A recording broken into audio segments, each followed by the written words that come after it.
৪৮ ঘন্টার একটি আলটিমেটাম দেওয়া হয়েছে। ৪৮ ঘন্টার মধ্যে এসএসসি পরীক্ষার তারিখ পুনরুদ্ধার না করলে কঠিন আন্দোলনের হুঁশিয়ারি দেওয়া হয়েছে।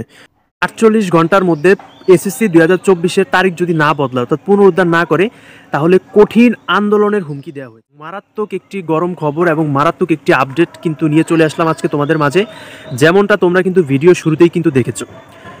সরকারকে দাবি জানিয়েছে বাংলাদেশ হিন্দু বৌদ্ধ খ্রিস্টান ঐক্য পরিষদ এসএসসি ২০২৪ পরীক্ষা পেছানোর জন্য এবং পুনরুদ্ধারের জন্য তারিখ তারা পেছাতে বলেছে।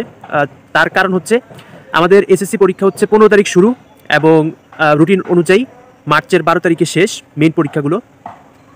তো যেহেতু ১৫ তারিখ শুরু এবং ১৪ তারিখ হচ্ছে তাদের সরস্বতী পূজা, তো ১৪ তারিখ তাদের সরস্বতী পূজা থাকার কারণে যেহেতু তাদের একটা ধর্মীয় উৎসব এবং ধর্মীয় উৎসব সবারই পালন করার একটা স্বাধীনতা রয়েছে এবং সবাই ধর্মীয় উৎসব পালন করে, সেহেতু তারা এই দিনটাতে প্রিপারেশন নিতে পারবে না। সো যেহেতু এসএসসি অনেক গুরুত্বপূর্ণ একটা পরীক্ষা, আবার তারা প্রিপারেশন নিতে পারবে না, একটা ধর্মীয় সহানুভূতি রয়েছে, ধর্মীয় অনুভূতি রয়েছে, ধর্মীয় স্বাধীনতা রয়েছে, সেই দৃষ্টিকোণ থেকে তারা এই দাবিটা জানিয়েছে যে পরীক্ষা তারিখ পেছানোর জন্য। কারণ ভালো প্রিপারেশন না নিয়ে তো আর তারা পরীক্ষা দিতে যাবে না বা পরীক্ষা দিতে পারবে না। তো এই জন্য তারা সরকারের প্রতি দাবি জানিয়েছে পরীক্ষার তারিখ পুনরুদ্ধারের জন্য। তো শিক্ষা মন্ত্রণালয় থেকে নতুন শিক্ষামন্ত্রী মহিবুল হাসান চৌধুরী নফেল এখনও এটার বিষয়ে তিনি কিছু জানাননি, তবে আমরা আশা রাখি এটার বিষয়ে তিনি অবশ্যই মুখ খুলবেন এবং আমাদেরকে আপডেট জানাবেন। আপডেট জানালে অবশ্যই আমরা আপনাদেরকে জানিয়ে দিব। তো অবশ্যই আপনারা যারা চ্যানেলটি এখনও সাবস্ক্রাইব করেনি চ্যানেলটি সাবস্ক্রাইব করে রাখুন এবং ভিডিওতে একটি লাইক দিয়ে রাখুন।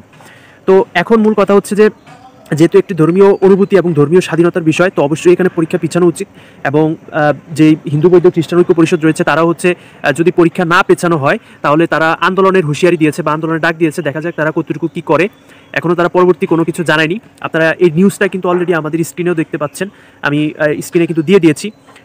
সময় নিউজ বড় বড় সংবাদ মাধ্যমে কিন্তু এই নিউজটা ছড়িয়ে পড়েছে ইতিমধ্যে, আপনারা দেখতে পাচ্ছেন। এবং আজকের আপডেট এই পর্যন্তই। আল্লাহ হাফেজ।